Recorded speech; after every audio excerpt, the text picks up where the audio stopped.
Fala pessoal, beleza? Hoje eu vou mostrar para vocês alguns equipamentos de radiocomunicação. É um dos meus diversos hobbies. Eu sou radioamador, classe C. Eu sou PO2 Uniforme Charlie Tango, PX2F 4595. Faz bastante tempo que eu não opero, mas eu tenho alguns rádios, né? Eu tinha uma coleção maior, né? Quando eu estava com a minha estação montada. Porém, ainda sobrou esses rádios aqui que eu pretendo montar uma nova estação. E são rádios que eu estimo muito. São rádios bem raros de se conseguir. E alguns deles estão em perfeitas condições, né?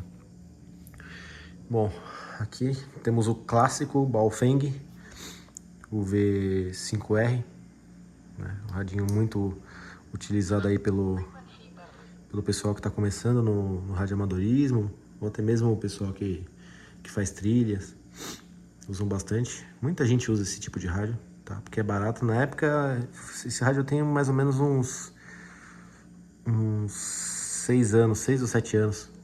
Esse rádio eu paguei R$50 na época, lá na chamada Pagé, lá em São Paulo.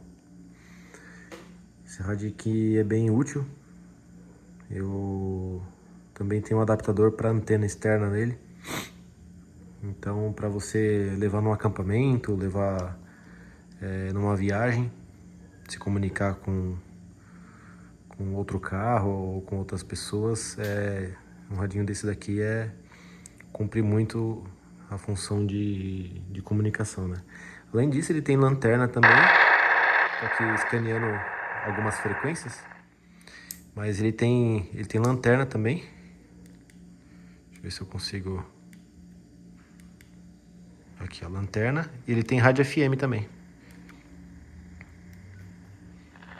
Deixa eu ver se eu consigo colocar na rádio FM aqui. Deixa eu ver se eu me recordo que faz bastante tempo que eu não... Faz bastante tempo que eu não mexo com ele. Aqui ele fica transmitindo nas frequências, né? Como se fosse um alarme. Esse laranjinha aqui é um SOS, né? Ele fica transmitindo na frequência que você setar aqui. Ele tem também FM, eu não lembro como que coloca. Faz muito tempo que eu não mexo com ele. Deixa eu ver se... Aqui é a lanterna. Deixa eu ver se clicar aqui.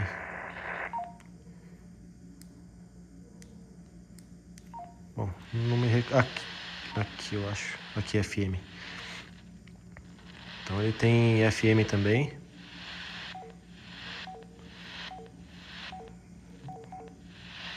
Vamos ver se a gente capta alguma estação aqui.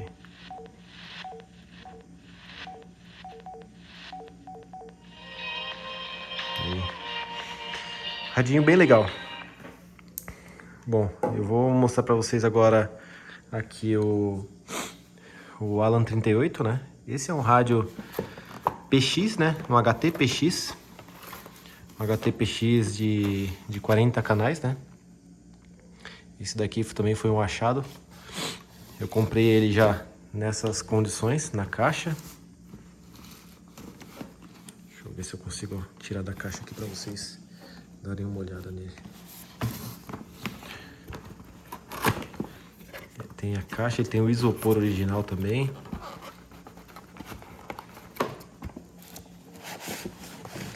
Esse daqui tem muita gente atrás, tá? Esse daqui tem meus amigos atrás. Tem alguns parentes que estão querendo também. Tem bastante gente. O dia que eu for me desfazer dele vai dar briga, hein? Muita gente tá querendo esse rádio. Aqui. E aí, pessoal. Ele vem com a antena separado, né? A antena dele tá aqui. E esse daqui é o rádio. Aqui ele tá até com o plastiquinho ainda, não tirei. Ele é a pilha. Provavelmente ele tá sem pilha. Eu não deixo ele guardado com pilha. Liga aqui no volume. Tem o squelch. E aqui você consegue mudar os canais. Bem legal. O display dele é verde. Uma próxima ocasião, quando eu for fazer mais algum outro vídeo sobre radioamadorismo, eu mostro esse carinha aqui funcionando para vocês. Eu vou arrumar essa caixa aqui e vou tirar a cereja do bolo aqui, o principal item da coleção aqui, o Yaesu 221R, o famoso cara preta. Vou dar uma pausa aqui e já volto com vocês. Aí, pessoal, esse daqui é meu 221R.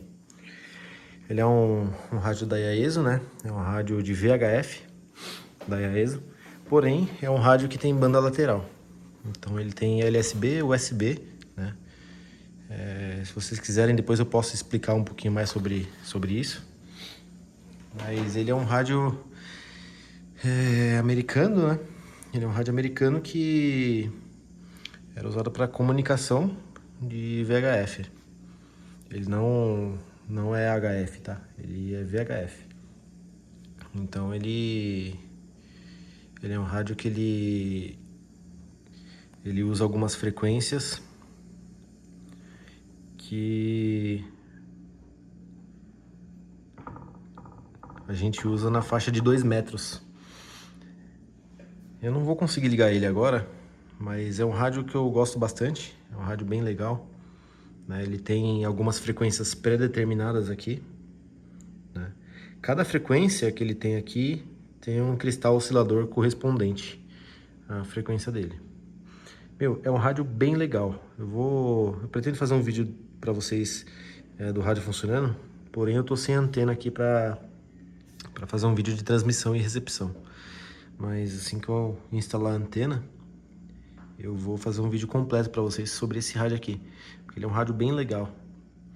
Eu consigo deixar ele em modo de transmissão constante, eu consigo fazer alguns tratamentos, né, na parte de áudio, né?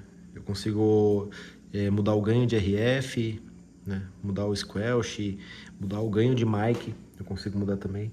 Ele tem alguns canais em VFO, porém tem algumas coisas que eu não tenho nele. Por exemplo, algumas frequências dessas que são listadas aqui eu não consigo acessar porque ele não tem um cristal oscilador. Aqui é o botão de liga, tem o auxiliar também para mim conectar a caixa de som externa. Eu consigo transmitir tanto em LSB como USB, né? Eu consigo transmitir em CW. Para quem não conhece, CW é o famoso código Morse. Eu tenho também mais um periférico para ele, um manipulador de código Morse.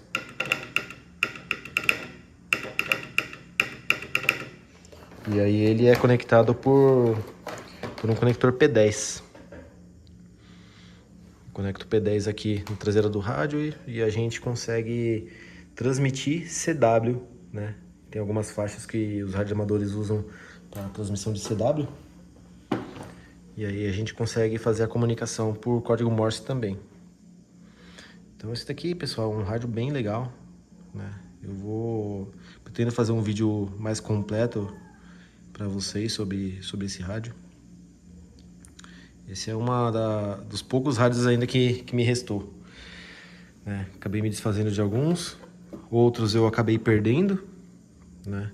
Por falta de espaço também, eu guardo esses rádios em caixas, né? Em caixas plásticas. E a maior parte dos meus rádios, eu tinha bastante Yaesu, tinha rádios de outras marcas também, tinha Icon. E por conta de eu guardar essas caixas, né, numa prateleira externa, um dia deu uma chuva muito forte aqui na minha cidade e quando eu fui ver, né, tinha molhado toda a parte interna da caixa. E aí acabou que a maioria dos rádios oxidaram e os componentes estavam saindo na mão. Então eu acabei jogando fora, né, os rádios que eu acreditei que não tinha mais conserto. Porque oxidou toda a placa dos rádios e tal. E aí eu acabei me desfazendo. Porém, o Alan 38, o Baofeng, que ele tá sempre perto, e o Yaesu 221R, eu guardei dentro de casa em cima do meu guarda-roupa, porque são os rádios mais caros que eu tenho, né? Que eu tinha, na verdade. Ainda tenho, né? São os rádios mais caros que eu tenho e os rádios que eu mais gosto. Então eu achei melhor deixar dentro de casa. Foi o que salvou esses rádios, porque se tivesse lá fora também teria oxidado tudo. Eu vou mostrar um pouco para vocês sobre a parte interna do rádio, né? Não vou dar grandes explicações sobre a parte interna, porém, vou ver se eu consigo mostrar aqui para vocês, porque é bem legal como era feita a construção de um rádio na época. Deixa eu colocar essa tampa aqui. Olha aqui, pessoal, que construção fantástica. Aqui a gente tem a parte de trimpote e trimmer, que a gente consegue fazer as alterações de frequência, né? Fazer a chamada palitagem do rádio. Na verdade, esse rádio tá tudo original, tá? Ele está em padrão de fábrica. Eu não fiz nenhuma alteração, né? Eu comprei ele do jeito que tá.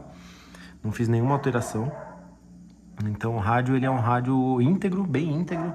Ele tem todas as partes de descrição do que é cada coisa, né?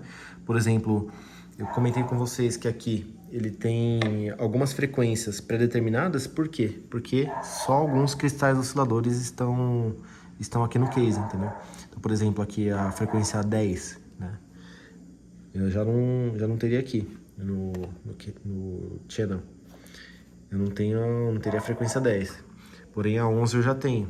Então, são frequências pré-determinadas que a gente faz por meio de cristal, né? E o rádio eu comprei assim, né? Eu não pretendo alterar nada dele. Só de vez em quando fazer uma boa limpeza.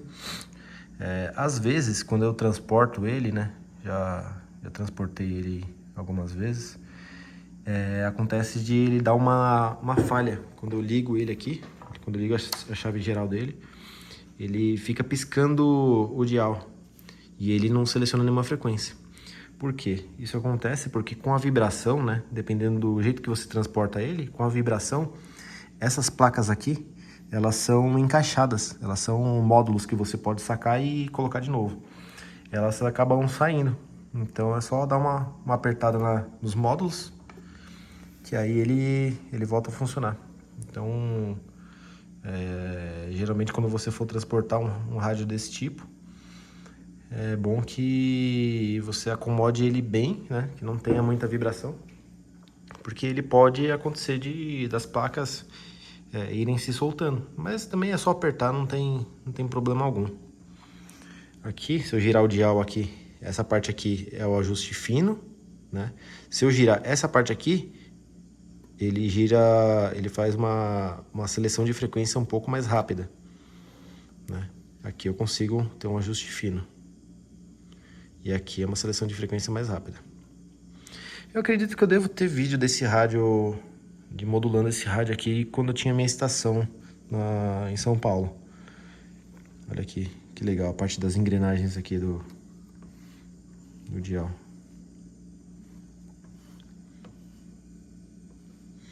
Provavelmente isso daqui é um capacitor variável, tá? Esse capacitor variável a gente usa para ajustar a frequência, né? Também é usado em muitos circuitos de eletrônica, né? Na parte de radiofrequência. Bom, eu vou fazer um vídeo mais completo sobre o rádio, qual as bandas que ele opera, quais as frequências de operação, né? Mas basicamente são as frequências que estão listadas aqui, né? Vai de 144 a 147. E também pretendo fazer um vídeo rápido aí de código Morse, né? Mandando alguns sinais em código Morse também para vocês darem uma olhada. O PTT dele não tem nada de especial, né? Tá bem empoeirado, é um PTT da Yaesu também. Eu gosto bastante desse rádio. Esse rádio é um rádio que remete um pouco às estações de rádio da aviação, né? Eu sou bem ligado com a aviação, né? Eu gosto bastante do tema, estou estudando para ser piloto de avião. E em todos os filmes de aviação que a gente vê, né? Na maioria dos filmes antigos de aviação que a gente vê, tem um rádio desse na torre de controle, ou alguém está se comunicando com um piloto a partir de um rádio desse, né? Claro que esse rádio ele não atende a banda aeronáutica, né? Naturalmente, né? A concepção do rádio não foi feita para isso, mas você consegue alterar a frequência a partir dos periféricos que a gente tem aqui em cima, né? Então, é um rádio que me remete bastante à aviação, que é um tema que eu gosto bastante. Aqui serve pra gente encaixar o PTT. O módulo encaixa aqui. Eu vou procurar um vídeo, aqui é o capacitor dele, tá? É o transformador dele. Eu vou procurar um vídeo que eu tenho ele modulando, né? Eu gravei uma das primeiras vezes que eu falei no rádio foi com esse rádio aqui. Então eu tenho alguns vídeos dele recebendo transmissão, transmitindo também. É um rádio bem legal, eu gosto muito desse rádio. Como eu tinha comentado, o P10 a gente coloca aqui. Então ele tem saída aqui para parte de áudio, né? Quando você tem aqueles gradientes, né? Tanto o receiver como o tape deck, você consegue gravar o áudio no tape deck diretamente por essa porta aqui. Tem um fusível aqui, tem porta para microfone, porta para áudio, né? Para fone de ouvido. Então tem bastante coisa que dá para fazer com esse rádio aqui, tá? Aqui é a saída para antena. Faz tempo que eu não modulo, né? Que eu não cuido da parte de radiocomunicação. Desde que eu me mudei aqui para Sorocaba e deixei minha estação em São Paulo, né? Até modulei aqui um pouco, né? Tinha montado uma estação aqui, porém não tinha mudado o endereço da estação aqui para Sorocaba. Aí, por falta de espaço, até eu acabei desativando a estação temporariamente, né? Porém, guardei esses 2 rádios aí, né? Então, esse é mais um pouquinho dos meus hobbies, né? Das coisas que eu gosto de fazer. E futuramente eu vou fazer mais vídeos mostrando para vocês como que funciona o radioamadorismo, como que faz para ser um radioamador, né? Para ser um radioamador, basicamente, você tem que estudar bastante, né? É um hobby legal que você consegue montar seus próprios projetos, né, de rádio. Você consegue, né, com bastante empenho, bastante estudo, você consegue montar pequenos projetos de rádio receptor. É um hobby que está bem ligado à eletrônica. Até porque, quando quebra alguma coisa do rádio, geralmente o radioamador ele vai tentar procurar a fundo para ver o que aconteceu, né? A maioria dos radioamadores, eles têm experiência em eletrônica, né? Eu mesmo sou técnico em eletrônica, né? Tenho mais alguns técnicos, mas atuo hoje na área de manutenção, mas minha formação principal, né? Minha formação primária é eletrônica. Então, é importante que, para esse hobby, a pessoa goste de eletrônica também. Porque quando você sabe a fundo o que funciona, né, como funciona o seu equipamento, você começa a ter mais qualidade na sua estação, né? Você consegue extrair o melhor dos seus equipamentos sem danificá-los, né? Bom, pessoal, o vídeo vai se estender muito, mas é isso que eu queria mostrar para vocês. Posteriormente eu vou fazer alguns outros vídeos falando sobre esse tema. Espero que vocês gostem e até a próxima.